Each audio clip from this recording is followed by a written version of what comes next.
The bass thundered through my ribcage like a second heartbeat, each pulse reminding me I was still here, still breathing, still pretending I belonged in a place like this. Crystal chandeliers caught the strobing lights above, fracturing them into 1,000 tiny stars that danced across marble floors slick with spilled champagne. The air tasted expensive, leather and imported cigars mixed with perfumes I couldn't pronounce, let alone afford. I pressed myself against the wall near the kitchen entrance, balancing an empty tray against my hip, while my feet screamed inside these borrowed heels. 3 hours into my shift, and I'd already spilled wine on my apron, torn my stockings on a chair leg, and narrowly avoided a collision with a woman wearing more diamonds than my entire apartment building was worth. Move it, sweetheart. Marco, the head waiter, brushed past me carrying champagne flutes that probably cost more than my monthly rent. Table 7 needs refills 5 minutes ago. I nodded, swallowing the exhaustion that had become my constant companion since Mom got sick. The hospital bills were drowning us, and this catering gig, my third job this week, was barely keeping our heads above water. But I smiled anyway, grabbed a fresh tray, and dove back into the glittering chaos of Manhattan's elite celebrating something I'd never be invited to understand. The venue was absurd in its opulence. Venetian masks decorated the walls, and ice sculptures melted slowly in corners, their dripping creating tiny pools that reflected the madness above. Somewhere, a violin wept over the electronic beat, and I wondered if anyone actually listened to it, or if it was just another expensive decoration, like the orchids wilting in their crystal vases. I was refilling champagne glasses at table 12 when I first felt it. That prickling awareness that crawls up your spine when someone's watching. Not the casual glance of a guest wondering if you'll refill their drink, but something heavier. Predatory. My hands trembled slightly as I poured, and I forced them steady. The last thing I needed was to draw attention by shattering a glass. But the feeling persisted, a physical weight pressing between my shoulder blades. "Thank you, dear," an older woman in emeralds murmured, not looking at me. I murmured something appropriate and turned, scanning the crowd for Marco or another server, anyone to give me a task that would take me to the other side of this ballroom. That's when I saw him, the bar. He stood behind it like he owned not just the space but the very air around it. Dark hair, almost black in the dim lighting, pushed back carelessly as if he couldn't be bothered with styling but somehow looked perfect anyway. Sharp jaw, the kind of handsome that made you forget to breathe, made you forget you were working, made you forget everything except the way his hands moved as he poured something amber into a crystal tumbler. But it wasn't his looks that froze me in place. It was the way everyone gave him space, the way conversations seemed to lower when he moved. The way even the other bartenders, professionals who'd been here longer than me, deferred to him with small nods, with carefully averted eyes. And he was looking directly at me. My pulse kicked up, hammering against my throat. His eyes were dark, unreadable from this distance, but I felt the weight of his attention like a physical touch. I should look away, should get back to work, should do literally anything except stand here staring like some starstruck teenager. Instead, my traitorous feet carried me toward the bar. I told myself it was because I needed to refill my tray, told myself it was coincidence that he was the one manning the station. Told myself the flutter in my stomach was just exhaustion and hunger, nothing more. Up close, he was even more devastating. The bar lights caught the sharp planes of his face, the slight shadow of stubble along his jaw. He wore all black, dress shirt rolled to his elbows, revealing forearms that suggested he did more than just pour drinks for a living. There was a scar, thin and pale, cutting through his left eyebrow. "What can I get you?" His voice was smooth, controlled, with an accent I couldn't quite place. Italian, maybe, or somewhere nearby. It wrapped around my bones like silk and smoke.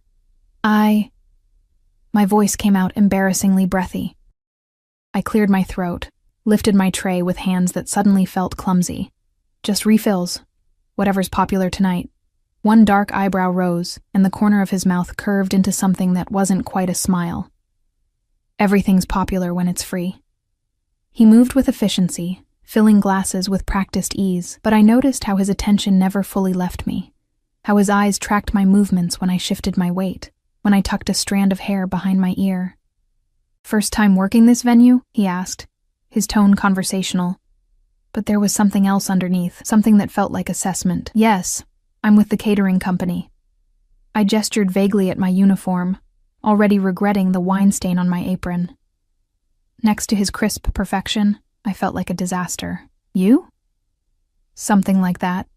He set the last glass on my tray with deliberate care, his fingers brushing mine for a fraction of a second. The touch sent electricity up my arm. I should leave. Should thank him and get back to work.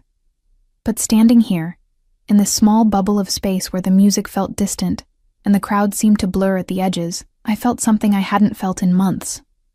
Alive. You're staring, he observed, not unkindly. Heat flooded my cheeks. Sorry, I'm just tired. Long week. How long? The question caught me off guard. What?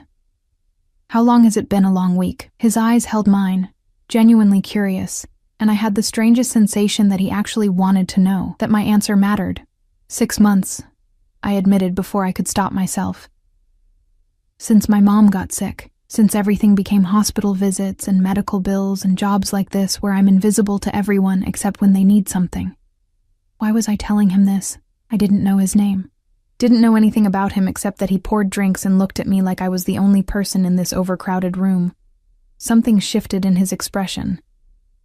Not pity. I would have hated pity, but understanding. Recognition, maybe, of what it meant to carry weight no one else could see. You're not invisible, he said quietly. The words hung between us, heavy with meaning I didn't fully understand. Before I could respond, someone called my name. Marco, probably, wondering why I was taking so long. But I couldn't seem to move. Couldn't seem to break whatever spell this stranger had woven with just his voice and his attention. I gestured toward the crowd. You should, he agreed, but didn't look away. I forced myself to turn, to walk back into the chaos with my tray of drinks and my racing heart.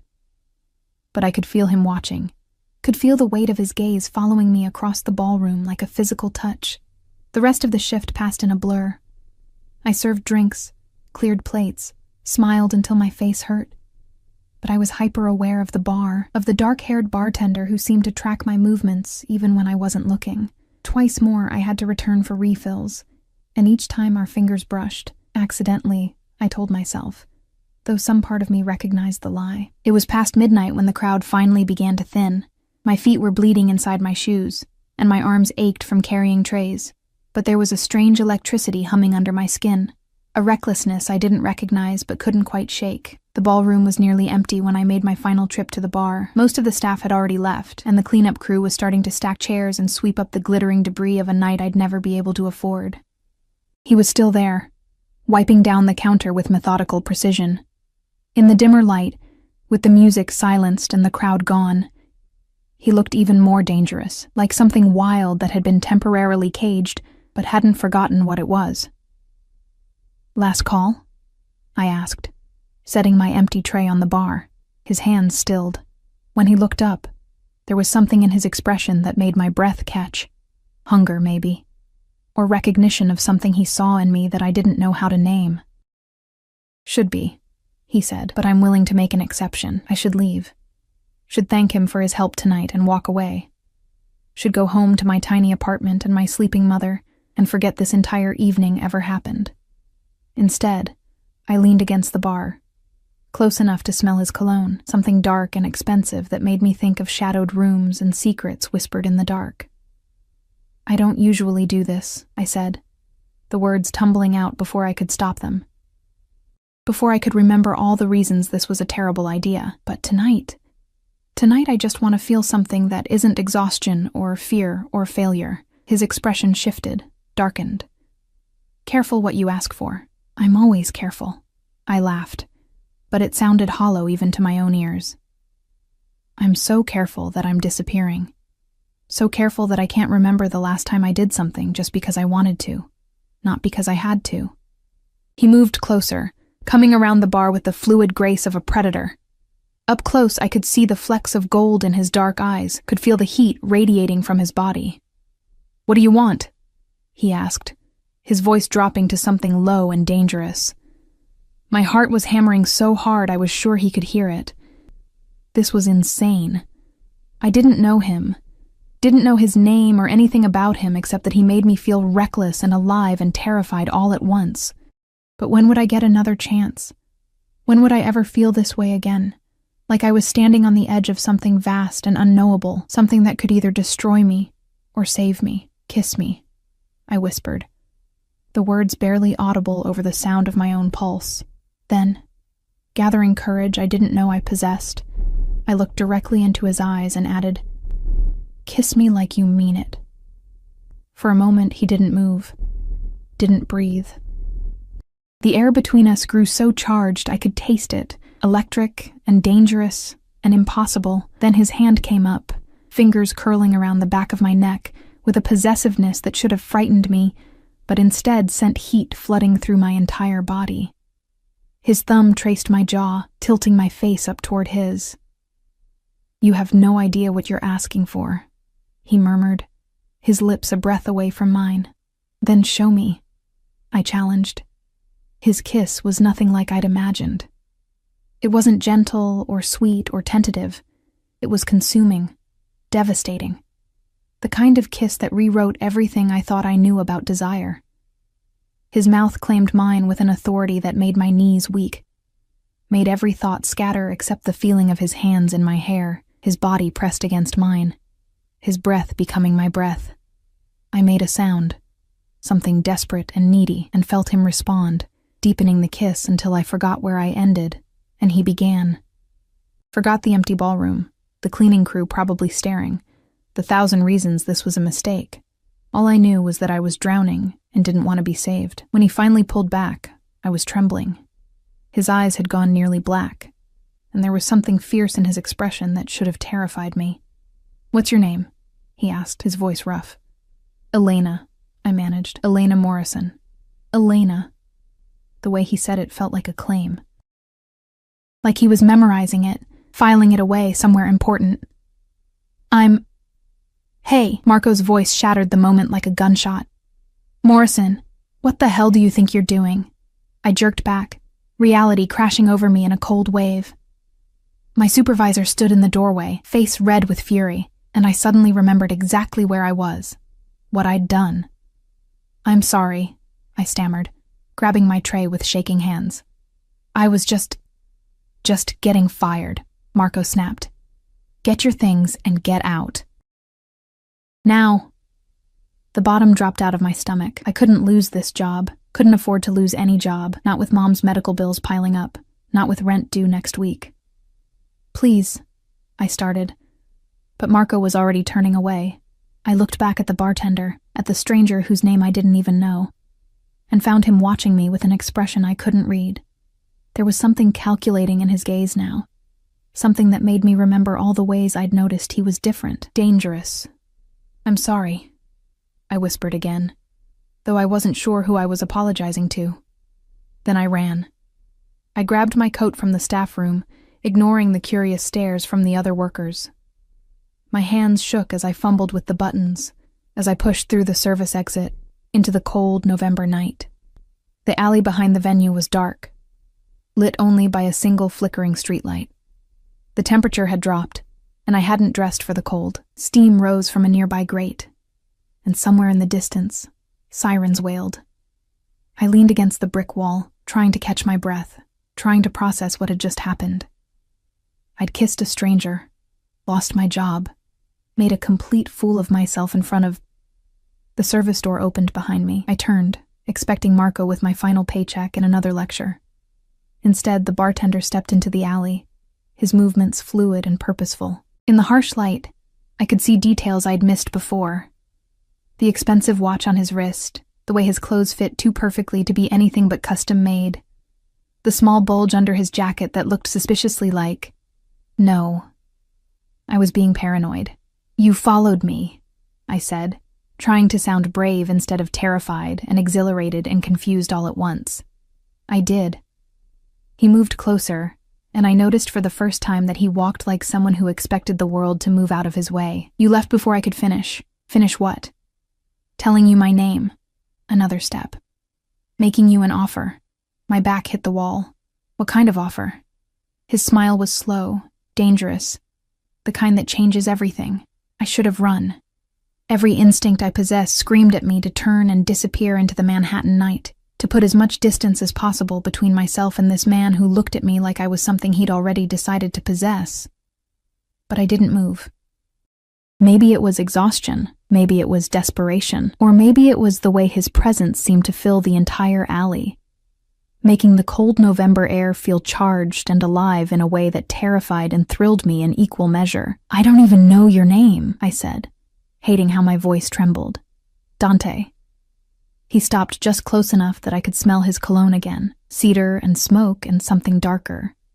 "Dante Moretti." The name rolled off his tongue like a promise and a threat. Italian, definitely, and something about the way he said it suggested I should recognize it, should understand its weight. I didn't. "Well, Dante Moretti." I tried to inject confidence I didn't feel into my words. "I appreciate whatever you're about to offer, but I just lost my job because of a stupid mistake, and I really need to go home and figure out how I'm going to pay my bills." "How much do you need?" The question was so casual, so direct, that it took me a moment to process. "Excuse me? Your mother's medical bills, your rent. How much do you need?" He tilted his head slightly, studying me with those dark eyes that seemed to see everything I was trying to hide. "Give me a number." I can't just..." I laughed, but it sounded hysterical even to my own ears. "You can't be serious. I'm always serious about business." He pulled out his phone, the screen casting harsh light across his sharp features. "And I'm making you a business proposition." "Answer the question, Elena." The way he said my name made my stomach flip, like he was tasting it, claiming it. 50,000, I whispered. "Maybe 60 with next month's rent and..." "Why am I telling you this? I don't know you. You could be anyone." "I could be." Something flickered across his expression. Amusement, maybe, or something darker. "But right now, I'm the man offering you a solution to your problems. Nothing comes free." I'd learned that lesson the hard way, watching my father disappear when the money ran out, watching my mother work herself sick trying to keep us afloat. "What do you want in return?" His smile was slow, predatory. "Smart girl. I want you to work for me." "As what? A bartender?" I glanced back at the venue, at the world of wealth and excess I'd just been expelled from, because I'm pretty sure I just proved I'm terrible at following the rules. "Not as a bartender." He moved closer, and I realized I had nowhere to go. The brick wall pressed cold against my back, solid and unyielding. I own several businesses throughout the city, restaurants, clubs, other ventures. I need someone I can trust in certain, delicate situations. "You don't know me well enough to trust me." "No." His hand came up, fingers tracing the line of my jaw with a gentleness that contradicted the danger in his eyes. "But I know desperation when I see it. I know what it looks like when someone's drowning and too proud to ask for help. And I know that kiss wasn't just about attraction, Elena. It was about escape. I should have been offended, should have slapped him and stormed away. But he was right, and we both knew it. That kiss had been me grabbing for something real, something that made me feel alive instead of slowly suffocating under the weight of responsibilities I couldn't carry. "What kind of delicate situations?" I asked carefully. "The kind where someone needs to observe and report, where looking invisible is an asset, not a liability." His thumb brushed across my lower lip, making my breath catch. "You said it yourself. People don't see you. They see the uniform, the service, but not the person. That's valuable. You want me to spy for you. I want you to be my eyes in places I can't go without attracting attention." He dropped his hand but didn't step back. 1 month. "Work for me, and I'll cover your mother's medical bills, your rent, and pay you enough to quit your other jobs. After 30 days, if you want to walk away, you can. No strings attached." That's insane. But even as I said it, my mind was calculating. 30 days. 1 month of whatever this was versus months, maybe years, of drowning in debt, of watching my mother fade because we couldn't afford better treatment, of working myself to exhaustion for minimum wage. "It's practical," he corrected. "You need money, I need someone who can move through wealthy circles without raising suspicion. It's a mutually beneficial arrangement. And if I say no? His expression didn't change, but something in the air shifted, darkened. Then you walk away right now, and we never see each other again. I'll make sure Marco gives you your final paycheck. And that's the end of it. He made it sound so simple, so clean. But nothing about this man was simple. And I had a feeling that once I stepped into his world, there would be no clean way out. I need to think about it, I said. You have until tomorrow morning. He pulled out a business card, black with silver lettering that caught the streetlight. A phone number, nothing else. Call me before 9 a.m. with your decision. I took the card with trembling fingers. The cardstock was heavy, expensive, real. What if I go to the police? I don't know why I asked. Maybe to see his reaction. Maybe to convince myself I still had some control over the situation. He laughed, low and dark. And tell them what? That a man offered you a legitimate job? That he's willing to pay your bills in exchange for work? He leaned in, his lips brushing my ear as he whispered, Go ahead, Elena. Call them.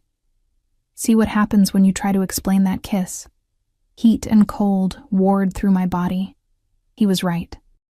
I had nothing concrete, nothing that sounded like anything other than a woman who'd made a pass at a stranger and was now regretting it. I should go, I managed. Yes. But he didn't move, didn't give me space to escape. One more thing. What?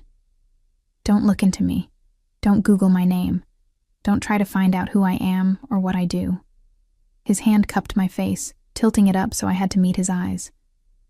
If you decide to work for me, I'll tell you everything you need to know. But if you go digging first, the threat hung unfinished in the cold air.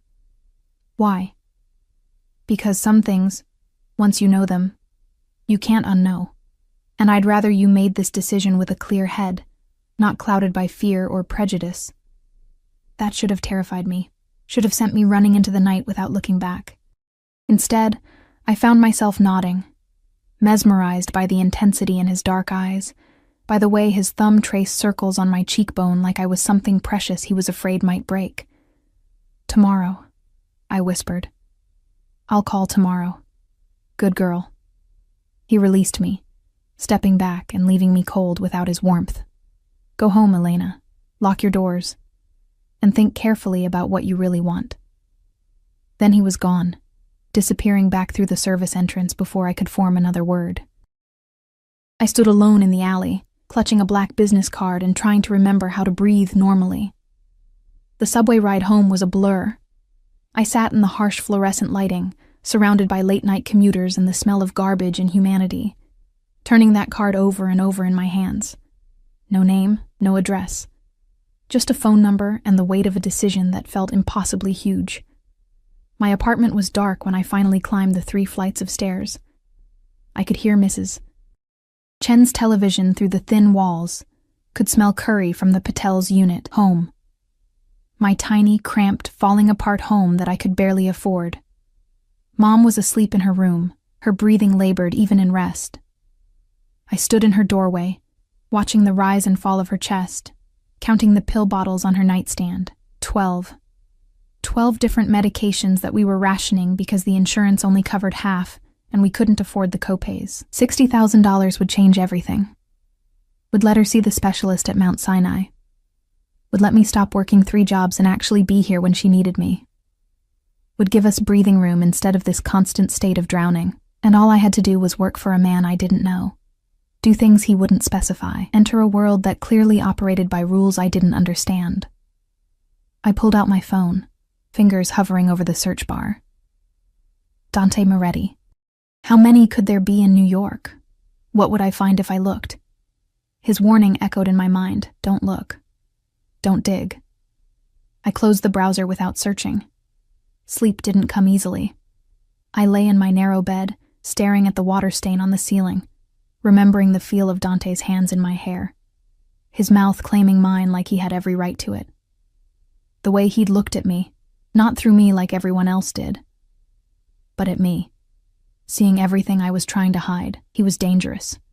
Every instinct screamed it, but maybe that's what I needed. Maybe playing it safe had gotten me exactly nowhere, and it was time to take a risk. By the time weak sunlight filtered through my curtains, I'd made my decision. I called at 8:30, my hands shaking so badly I almost dropped the phone twice before it started ringing. He answered on the first ring, Elena. Just my name, spoken in that voice that made my spine tingle. No greeting, no surprise. I'll do it, I said before I could change my mind. 1 month, but I want the money for my mother's treatment up front. Done. No hesitation. There's a car waiting downstairs for you. My blood ran cold. What? How did you? Because I knew you'd call. Get dressed. Bring nothing except your phone and that card. The driver will take you somewhere we can talk properly. I can't just leave. My mother will be fine. I've already arranged for a nurse to stay with her today. She'll arrive in 15 minutes. I walked to my window, peeling back the thin curtain. Sure enough, a black SUV idled at the curb, completely out of place in my shabby neighborhood. The windows were tinted so dark I couldn't see inside. How long have you been watching me? I asked quietly. Long enough. There was something dark in his tone, something possessive that should have scared me more than it did. Get in the car, Elena. It's time to learn what you've agreed to. He hung up before I could respond. I stood frozen, phone pressed to my ear, listening to dead air and my hammering heart. This was insane. I should call the police, should barricade my door and never answer that phone again. Instead, I pulled on jeans and a sweater, tied my hair back, and tried to look like someone who wasn't about to make the biggest mistake of her life. The nurse arrived exactly when Dante said she would, a middle-aged woman with kind eyes and credentials from Mount Sinai. She introduced herself as Patricia and assured me she'd take excellent care of my mother, that she had all of Mom's medical information, that I shouldn't worry about a thing. I wanted to ask how she had Mom's information, wanted to demand explanations. But I was already walking down the stairs, already climbing into the back of that black SUV with its leather seats and tinted windows that turned the morning light gray and distant. The driver didn't speak, didn't even acknowledge my presence beyond a curt nod. He was massive, easily 6.5 feet of solid muscle, with a scar running from his temple to his jaw. The kind of man who made people cross to the other side of the street. We drove through Manhattan in silence, leaving my neighborhood behind for progressively nicer areas. Brownstones gave way to high-rises, bodegas to boutiques.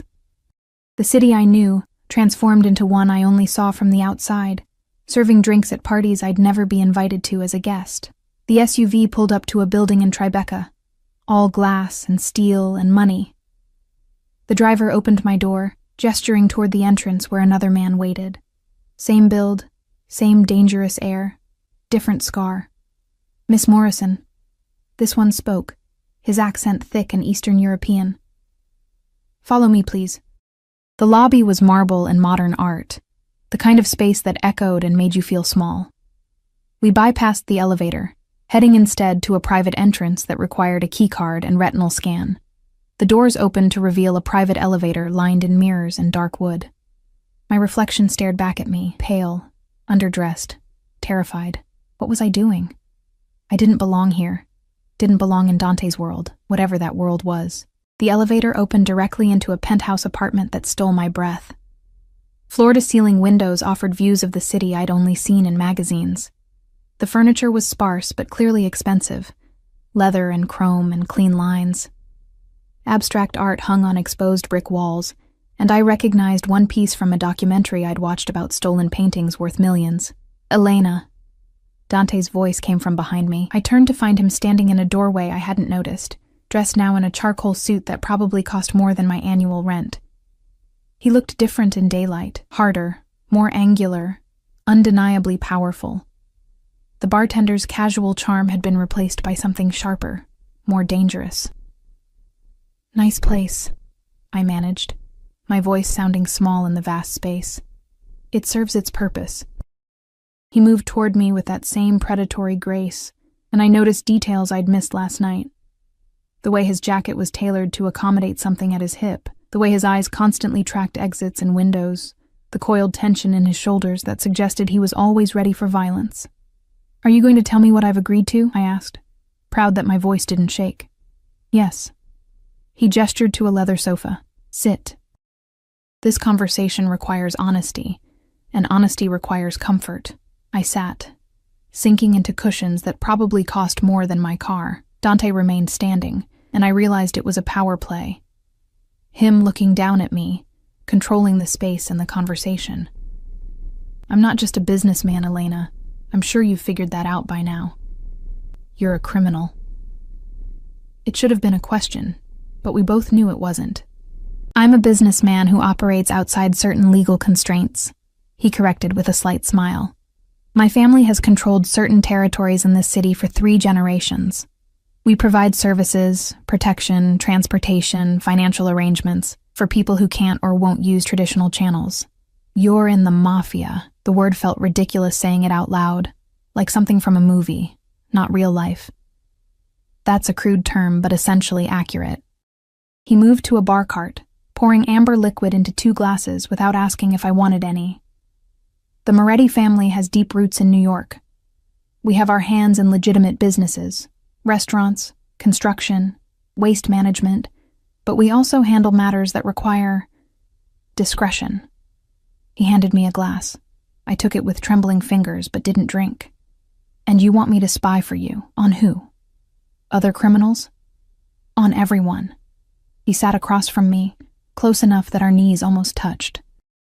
The wealthy, the powerful, the people who think they're untouchable.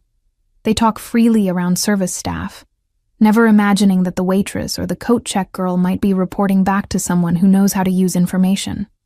Corporate espionage, blackmail. I was starting to understand, and the understanding made my stomach twist. Intelligence gathering, he corrected. Information is currency in my world, Elena. More valuable than drugs or guns or any other commodity. And you, invisible, forgettable you, are perfectly positioned to collect it. I should have been insulted, should have thrown the drink in his face and walked out.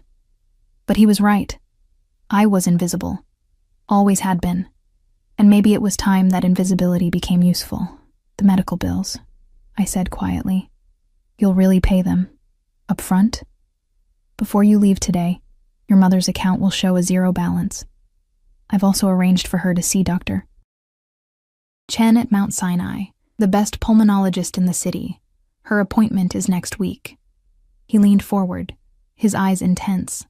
I take care of what's mine, Elena. And once you agree to work for me, you're mine. The possessiveness in that statement should have sent me running. Instead, it sent heat pooling low in my stomach. Made me remember the way he'd kissed me like he was claiming something that already belonged to him. For 1 month, I clarified. For 1 month, he agreed. And then we renegotiate, and if I want to walk away after 30 days? His smile didn't reach his eyes. Then you walk away. I'm many things, Elena, but I'm not a slaver. You'll always have a choice. The way he said it made me doubt the truth of that statement, but I was too far in now to turn back. Okay. I set down the untouched drink with shaking hands. What do I do first? Dante's smile was slow, satisfied. First, we make sure you understand the rules and the consequences of breaking them. The rules, as Dante explained them, were simultaneously simple and terrifying. Never ask questions about his business beyond what I needed to know for my assignments. Never speak to law enforcement about anything I saw or heard. Never betray his trust. And never. This he emphasized with an intensity that made my skin prickle. Never try to leave without telling him first. I need to know where you are, he said, pulling out a phone I'd never seen before. Sleek, black, expensive. This is yours now. It has 1 contact programmed. Me. Keep it charged and on you at all times. I took the phone with numb fingers. You want to track me. I want to protect you. He stood, moving to the window where the morning sun cut sharp angles across his face. The moment you walked into my world, you became a target. My enemies will use you to get to me if they discover our connection. This phone has security I can monitor.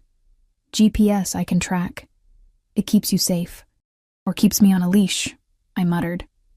His reflection smiled in the glass. Both. I don't believe in pretending, Elena. Yes, I want to know where you are. Yes, I'm possessive. Yes, I will control aspects of your life that you're not used to having controlled. He turned, and the intensity in his dark eyes stole my breath. But in return, you get safety, resources, and the knowledge that nothing will touch you while you're under my protection. The weight of his gaze made me feel exposed, vulnerable, like he could see every doubt, every fear, every foolish hope I was trying to hide. When do I start? I asked. Tonight. There's a charity gala at the Metropolitan Museum. Old money, new money, all of them pretending their fortunes are clean. He moved back toward me, close enough that I had to tilt my head to maintain eye contact. You'll be part of the catering staff. A friend of mine owns the company. He owes me favors. Your job is simple. Observe, listen, remember. That's it?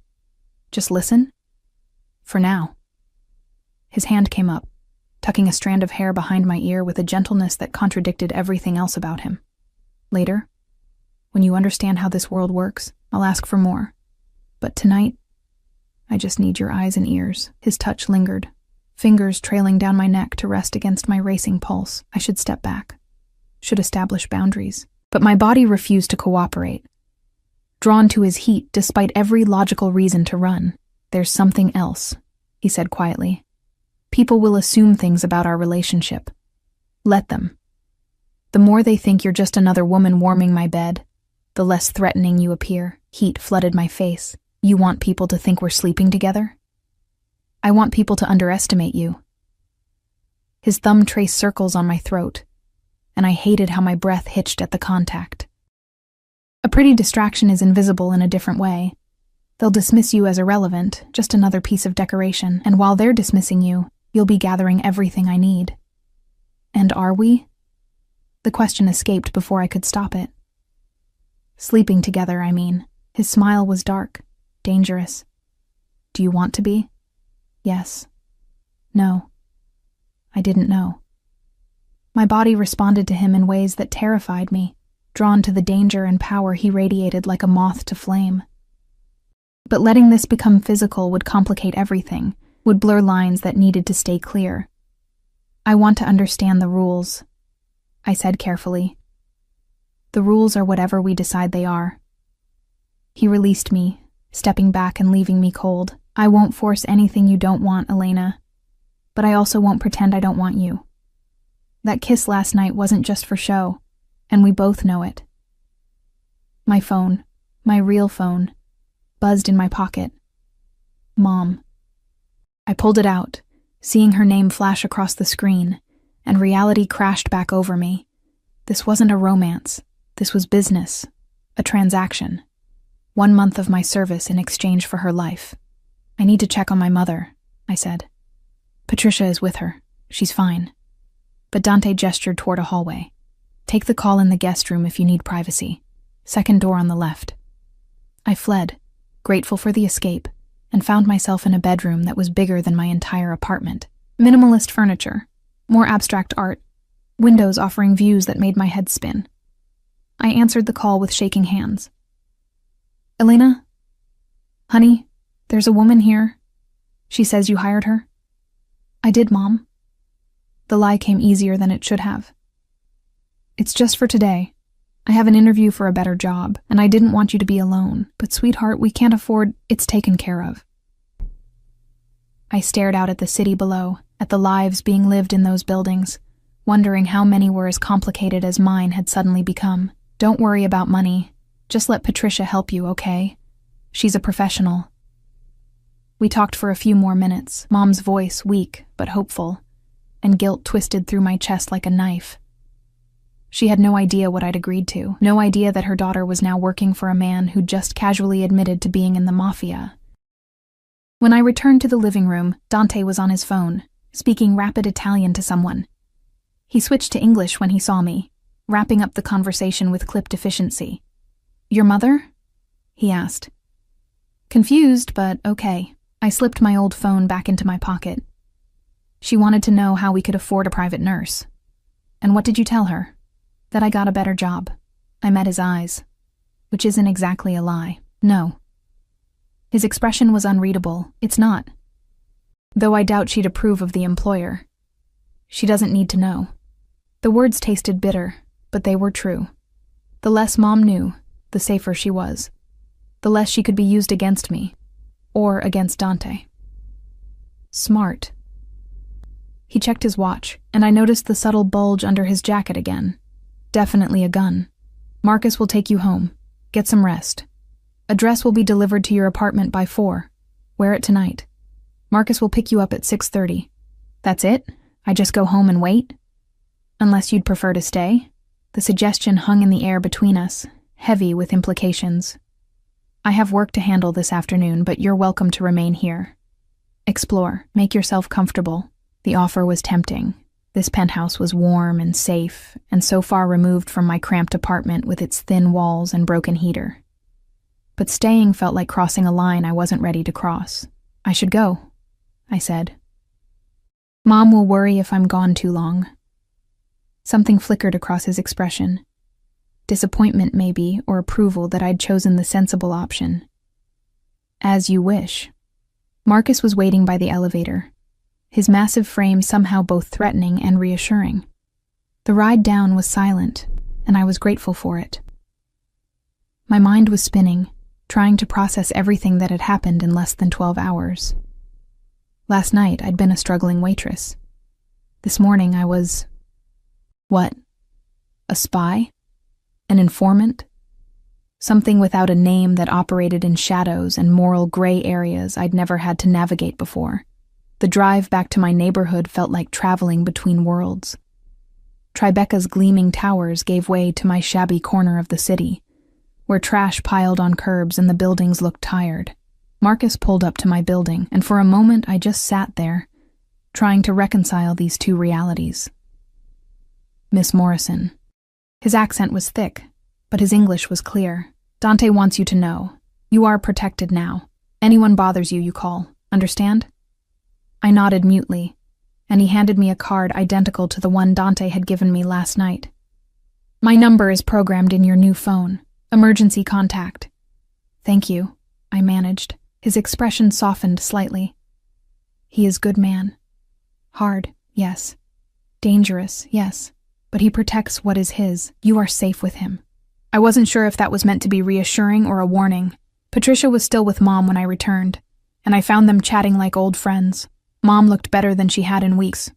Color in her cheeks, brightness in her eyes that came from actually having someone to talk to besides her exhausted daughter. Elena. She reached for my hand when I entered. Patricia was just telling me about the new treatment protocol Dr. Chen is recommending. Apparently my appointment got moved up to next week. That's wonderful, Mom. I squeezed her hand, avoiding Patricia's knowing look. The nurse had clearly been briefed on more than just medical care. We spent the afternoon together, Mom napping while I pretended to read, but mostly stared at the new phone Dante had given me. It sat on the coffee table like a black hole, pulling at my attention. One contact, one number, one connection to a world I was only beginning to understand. At 4 o'clock exactly, a delivery arrived. The dress box was unmarked, but the tissue paper inside whispered of money. I lifted out a gown that made my breath catch.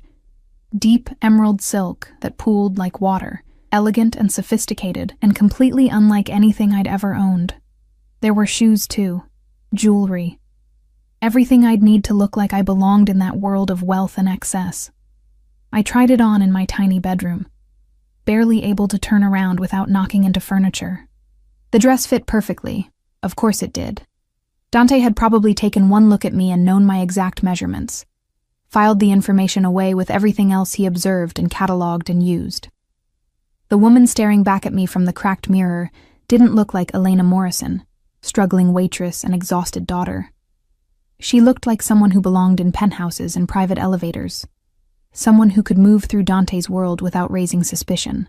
The transformation was terrifying and exhilarating in equal measure. Mom whistled when I emerged. Baby girl, you look like a movie star. This new job of yours must be fancy. It's just serving at a gala, I said, which was technically true. But they want the staff to look nice. Well, you certainly do. Her eyes misted up. I wish your father could see you like this. He always said you were meant for better things than this neighborhood. Before he abandoned us for those better things, I thought bitterly. But I just smiled and kissed her forehead. Get some rest. I'll be home late. Marcus arrived at 6:30 sharp. The SUV felt familiar now, this cocoon of tinted glass and leather separating me from the real world. We drove through evening traffic while I fidgeted with the delicate bracelet that had come with the dress, wondering if it was real diamonds or just very good fakes. Real, Marcus said, startling me. I hadn't realized I'd spoken aloud. Dante doesn't do fake anything. The Metropolitan Museum was lit up like a jewel against the darkening sky. We bypassed the main entrance, heading instead to a service door where other catering staff were arriving. Marcus handed me an envelope containing credentials and a small earpiece. Communication device, he explained. Dante will be able to hear everything you hear. You press here. He showed me a nearly invisible button. If you need immediate help. Otherwise, just listen and observe like he said. My hands shook as I fitted the tiny device in my ear, hidden beneath my hair. The reality of what I was about to do crashed over me. I was about to walk into a room full of New York's elite, wired to transmit everything back to a Mafia boss who'd kissed me like he owned me just 24 hours ago. You'll be fine, Marcus said gruffly. You're smart. You're careful. And Dante chose you for a reason. Before I could ask what that reason was, he was gone, melting back into the shadows, like he'd never been there at all.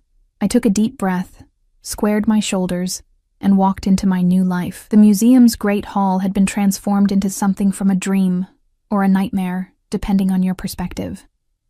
Crystal chandeliers cast prismatic light across marble floors, and ice sculptures depicted Greek gods in various states of divine drama. The air hummed with wealth, perfumes that cost more than my monthly rent, the soft rustle of designer gowns, the clink of champagne flutes containing liquid that probably ran $1,000 per bottle. I moved through it all with a silver tray balanced on my palm, my server's smile fixed in place, my eyes and ears open. Remember, Dante's voice whispered through the earpiece. So intimate it made me shiver. You're invisible to them, just another piece of the scenery. Listen, observe, and tell me everything later. I wanted to respond, to ask if he could really hear everything, but I settled for a subtle nod instead. Around me, conversations flowed like the champagne, loose and unguarded. Mergers and acquisitions, political donations, who was sleeping with whose spouse, the kind of information that could ruin lives or make fortunes, discussed as casually as weather. The Patterson deal is a sure thing, a silver-haired man in a tuxedo said to his companion as I refilled their glasses. Mayor's already been paid off. Construction starts next month, and anyone who complains will find their permits mysteriously delayed. I kept my face neutral, moved on. Two women in matching diamonds discussed a pharmaceutical trial, laughing about falsified data. A group of younger men, hedge fund types, compared notes on offshore accounts and tax evasion strategies. Good, Dante murmured in my ear. Keep moving. Look for anyone meeting privately, away from the crowd. I circulated through the hall, and that's when I saw him. Dante across the room, surrounded by men in expensive suits who deferred to him with subtle nods and careful words. He wore a tuxedo that made him look like he'd stepped out of another era, dangerous and elegant and completely in control. A woman in a red dress clung to his arm, laughing at something he said, but his eyes were scanning the crowd. They found mine across the distance. The impact was physical. Even surrounded by hundreds of people, even with a room between us, I felt the weight of his attention like a touch. His expression didn't change, but something in his gaze intensified. Claimed. The woman on his arm said something, her hand trailing up his chest in a gesture that was unmistakably possessive. Jealousy flared hot and unexpected in my stomach. I had no right to it, no claim on him beyond a business arrangement and one devastating kiss. But watching her touch him made my hands clench around the tray. Focus, Elena. His voice in my ear was amused. The blonde in the corner. She's meeting someone she doesn't want others to see. I forced my attention away from him, scanning until I spotted her. Mid-40s, dripping in sapphires, glancing nervously toward a side gallery. I moved in that direction, refilling glasses and collecting empties, making my way closer. A man joined her, younger, handsome in a calculated way, wearing a suit that didn't quite fit the quality of the room. Their conversation was hushed, urgent. You promised me the information by tonight. The the man hissed. My employer is not a patient man. I'm working on it, the woman replied, her voice tight with fear. Marcus Torino doesn't just hand over client lists. I need more time. You don't have more time. Either deliver what you promised or... He leaned closer, his tone dropping to something threatening. I moved past them, heart pounding, and caught Dante's reflection in a glass display case. He'd positioned himself where he could watch both me and the conversation, and I realized this wasn't coincidence. He'd known they'd be here, had sent me to confirm it. Perfect, he said softly. Now go to the second floor. Egyptian wing. There's something I need you to see. I slipped away from the main party, climbing marble stairs to where the crowd thinned. The Egyptian wing was dimly lit, artifacts casting strange shadows across walls. My footsteps echoed on the stone floor, and I felt utterly alone despite knowing Dante could hear everything. Voices drifted from around a corner. Male, speaking in Italian. I pressed myself against a wall, straining to hear. Moretti can't control the docks forever. Santoro is ready to move. We just need the signal. And if Dante finds out we're talking to his enemies, then we're dead. But if we stay loyal to a sinking ship, we're dead anyway. Better to pick the winning side while we still can. My blood ran cold. These were Dante's own men, plotting against him. I needed to tell him. Needed to.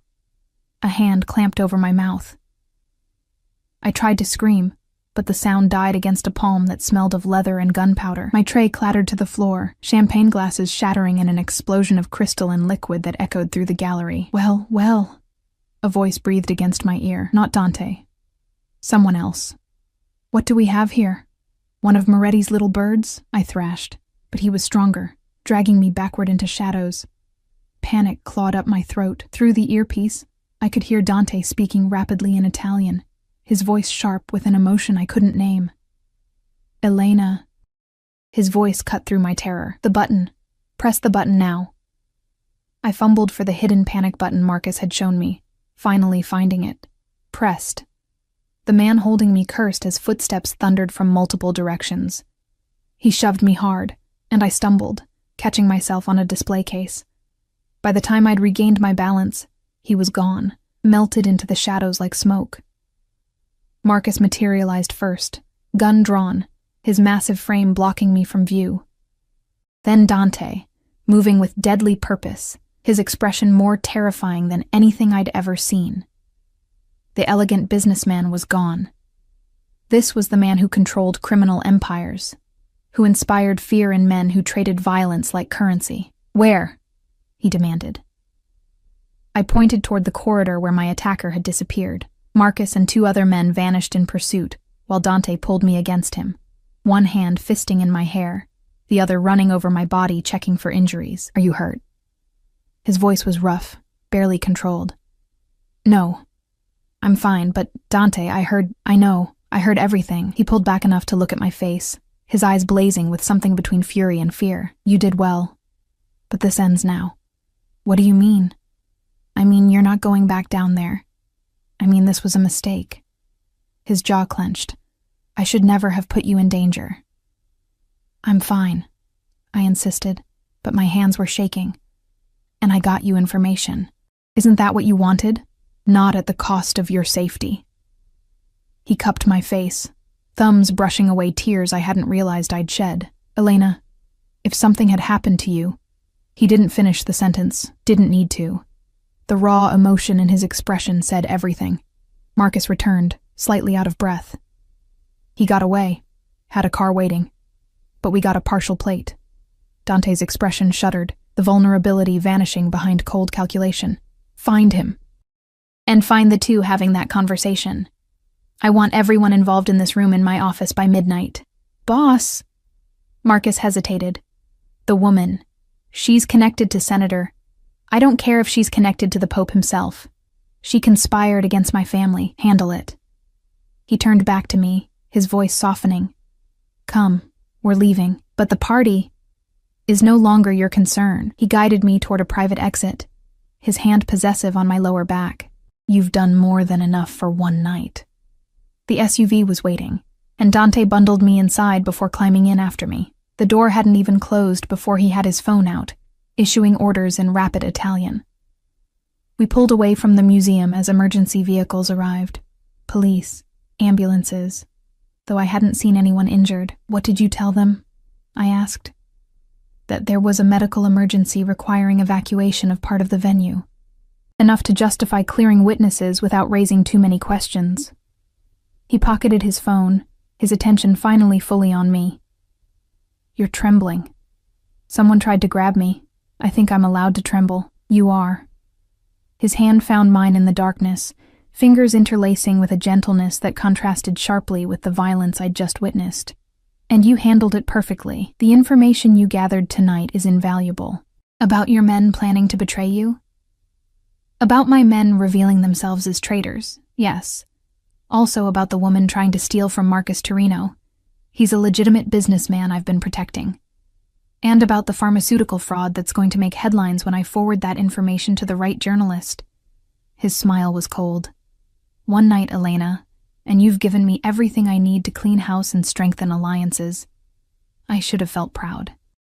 Should have been satisfied that I'd earned my keep. Instead, I just felt exhausted and scared and aware of how far I'd stepped into waters I didn't know how to navigate. Where are we going? I asked, realizing we weren't heading toward my neighborhood. My place. You'll stay there tonight. Dante, I can't. My mother is being taken care of. Patricia is staying overnight, and I've already arranged for additional security on your building. You are not going back there until I'm certain it's safe. His tone brooked no argument. Someone grabbed you tonight, Elena. Someone who knew you were working for me. That means your cover is blown, which means you're in danger. The reality of that settled over me like a weight. So what happens now? Do I just hide in your penthouse forever? No. He lifted my hand, pressing a kiss to my knuckles that made my breath catch despite everything. Now we make sure everyone knows exactly who you belong to. Make sure anyone thinking about touching you understands the consequences. The possessiveness in his voice should have angered me. Should have made me pull away. Instead, some twisted part of me responded to it, craved the safety it promised, even as I understood the price. I'm not yours, I said quietly.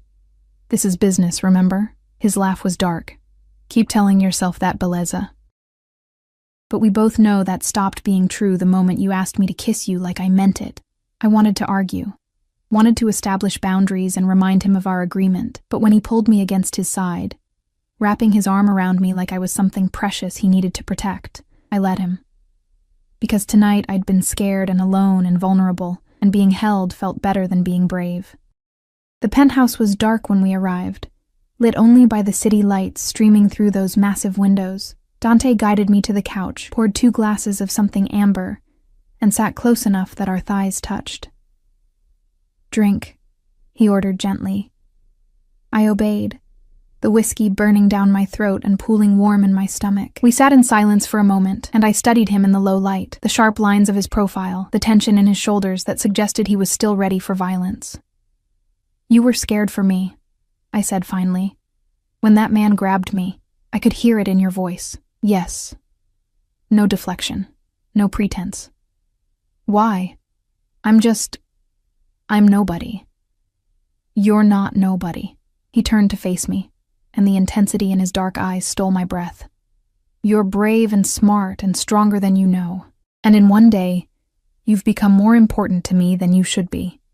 Dante, I know this complicates things. I know it makes everything harder. His hand came up, fingers tracing my jaw with aching tenderness. But I don't believe in lying to myself. I want you, Elena. Not just as an employee, not just as an asset. I want you. My heart hammered against my ribs.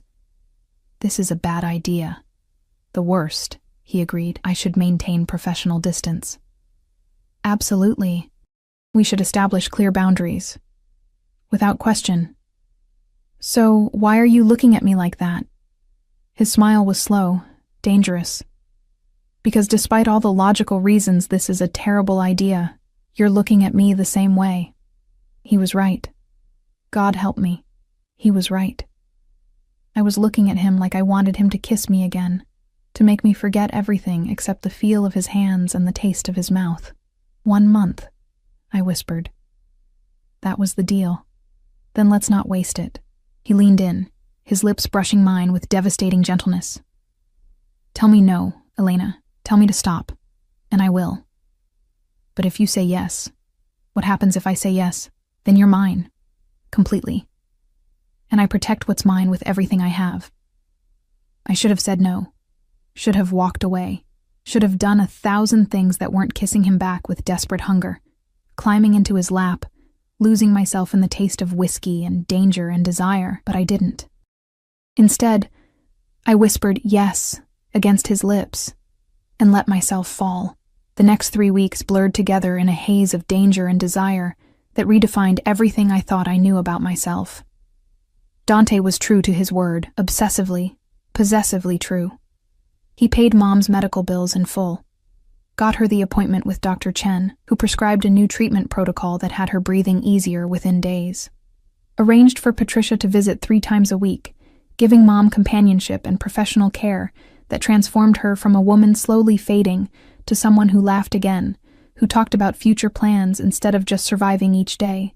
But the price for that miracle was my freedom. I moved into Dante's penthouse after that first night. Not officially, he claimed, just until the threat is neutralized. But my clothes appeared in his closet. My toothbrush materialized in his bathroom. My life slowly, inexorably merged with his, until I couldn't remember where Elena Morrison ended and Dante Moretti's woman began. The traders from the museum were handled. I never asked how. Didn't want to know the details of what happened to men who betrayed the Moretti family. But I noticed how the other members of Dante's organization looked at me afterward, with respect tinged with fear, like I was more than just the boss's girlfriend, like I was someone who mattered. I gathered information at 3 more events over those weeks: a wedding where I overheard a district attorney discussing cases he'd agreed to throw, a corporate gala where pharmaceutical executives laughed about price-fixing life-saving medications, a charity auction where I watched city councilmen auction off their votes to the highest bidder. Each time, I wore beautiful dresses Dante selected.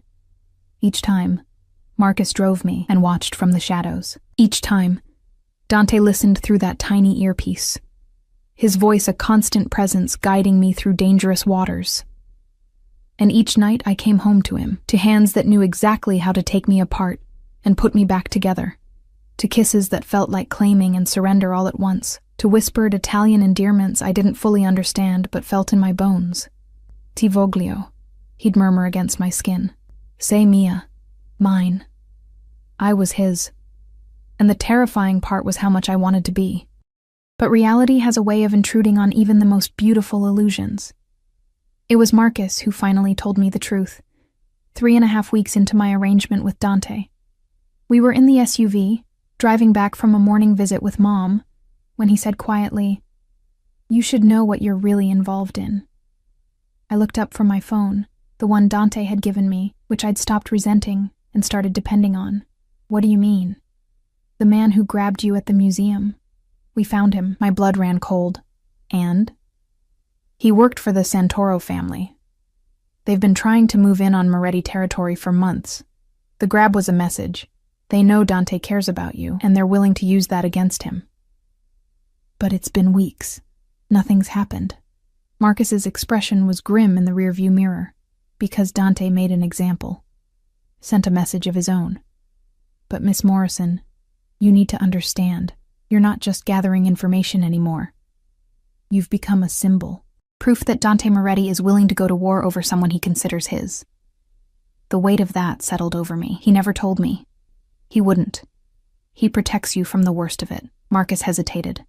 "But you deserve to know the truth. Men have died because of you. Territory has changed hands. Alliances have shifted. And Dante, he's made enemies of people who won't hesitate to hurt you to hurt him." I stared out the window at the city passing by, this place I'd lived my whole life suddenly feeling foreign and dangerous. "What are you saying?" "I'm saying your 1 month is almost up, and you need to decide if this is really the life you want." That night, I waited for Dante in the penthouse, my decision crystallizing with each passing minute. He came home late, smelling of cigar smoke and tension, his eyes tired in a way I'd never seen before.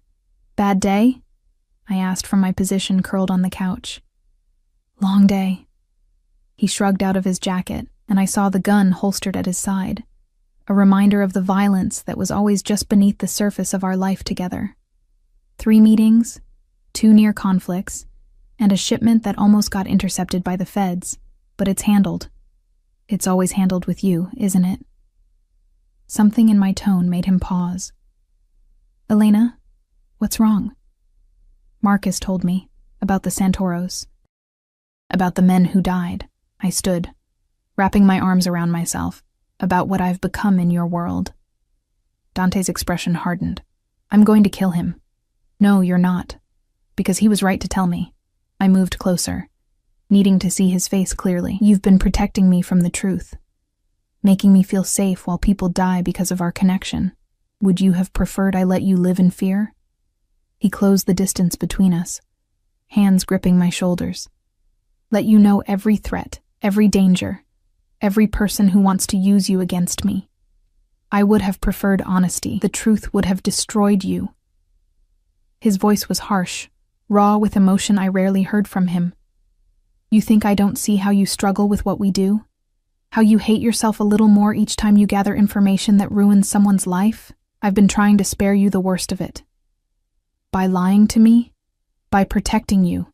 His hands tightened. "Elena, you asked me to kiss you like I meant it. Well, I meant it. I meant every touch, every word, every promise to keep you safe. And if that means shielding you from the full reality of my world, then yes, I'll do it. I'll do whatever it takes." Tears burned my eyes. "I can't be the reason people die, Dante. I can't. Those men died because they threatened what's mine. They would have died whether you existed or not." He pulled me against him, one hand fisting in my hair. "Don't you understand? You didn't make me this way. I was always this man, violent, possessive, willing to destroy anyone who threatens my family. You just became part of that family." "In 1 month?" I laughed bitterly against his chest. "We had a business arrangement. We had a lie we told ourselves to make this acceptable." He pulled back, forcing me to meet his eyes. "But I haven't thought of you as an employee since the moment you asked me to kiss you. Since I saw you standing in that alley, brave and desperate and so beautiful it hurt. I've been falling for you since then, Bellezza, and I'm done pretending otherwise." The admission stole my breath. "Dante, your month is up tomorrow. You can walk away. I'll make sure you're protected, that your mother continues to receive care, that you're safe from anyone who might want revenge. You can go back to your life and forget this ever happened. Or," his smile was sad, beautiful, "or you stay." Knowing exactly what that means, knowing the danger, the violence, the moral compromises, knowing that I will never let you go once you're truly mine. My heart hammered against my ribs. This was the choice then, the real one. Not the business arrangement we'd started with, but something infinitely more complicated and dangerous and real. "If I stay," I said slowly, "things change. No more lies. No more protecting me from the truth. If I'm going to be part of your world, then I need to understand all of it." Something fierce and possessive flared in his dark eyes. "You're sure? Once you see everything, you can't unsee it." "I'm sure." And surprisingly, I was. These weeks had shown me who Dante really was. Not just the violence and danger, but the man who held me through nightmares, who made sure Mom had fresh flowers every week, who listened to my dreams about going back to school and encouraged me to pursue them. The man who was darkness and light in equal measure. "Then I'll show you." He kissed me, hard and claiming. Everything. The businesses, the operations, the full truth of what it means to be Moretti. "And when you still choose to stay, because you will, Elena, I can see it in your eyes, then we do this right." "What does that mean?" His smile turned wicked. "It means I make you mine in every way that matters. Legally, publicly, irrevocably. It means everyone knows that touching you means war with me. It means you stop being my secret and become my strength. The possessiveness should have frightened me. Instead, It sent heat pooling through my body, made me remember every night in his arms, every whispered promise. "You're insane," I whispered. "About you? Absolutely." He lifted me easily, my legs wrapping around his waist. "Say yes, Elena. Say you'll stay. Say you're mine." I thought about my old life, the exhaustion, the invisibility, the slow drowning in bills and responsibilities. Thought about who I'd been a month ago versus who I was now. Thought about walking away from this man who'd given me everything I needed and everything I never knew I wanted. The choice wasn't hard. It never really had been. "Yes." I breathed against his lips. "I'm yours." 6 months later, I stood in Dante's office, our office now, reviewing reports from our network of informants. I'd learned the business inside and out, understood the delicate balance of power that kept the Moretti family on top. Learned to live with the moral complexities, the necessary evils, the reality that sometimes protection required violence. Mom was in remission, living in a beautiful apartment Dante had bought her, finally pursuing the art classes she'd always dreamed about. She knew now what Dante did, some of it, at least. Knew her daughter had chosen a dangerous path. But she also saw how he looked at me, how he protected not just me, but everyone I loved, and she'd given us her blessing. "Mrs. Moretti," Marcus said from the doorway, and I still wasn't used to hearing my married name. "The shipment arrived safely, no complications." "Good." I signed off on the report. "And the situation with the Santoros?" "Resolved, permanently." His expression was grim, but I'd learned to accept what that meant. "Dante wants you to know he'll be home for dinner." I smiled, thinking of my husband, because that's what he was now, after a small ceremony with only family present, after vows that bound us legally and emotionally and irrevocably. "Tell him I'm cooking, and that he better not be late," Marcus grinned. "He wouldn't dare, ma'am." As he left, I turned back to the windows overlooking the city. My city now, in ways I never could have imagined. I'd gone from invisible waitress to the wife of one of New York's most powerful men. From drowning in debt to managing a criminal empire's information network. The girl who'd asked a hot bartender to kiss her like he meant it had no idea where that kiss would lead, had no idea she was talking to a mafia boss who would turn her entire world upside down. But standing here now, wearing Dante's ring, carrying his name, living a life that was dangerous and complicated and utterly perfectly mine, I wouldn't change a single moment. My phone buzzed. A text from Dante. "Ti amo, bellezza, on my way home to you." I smiled, typing back, "I love you too. Hurry home." Because this was my life now. Danger and passion, darkness and light, a love that defied logic and morality and every safe choice I'd ever made. And I'd chosen it, chosen him, chosen us. The hot bartender had been a mafia boss in disguise, and somehow, impossibly, he'd become my everything.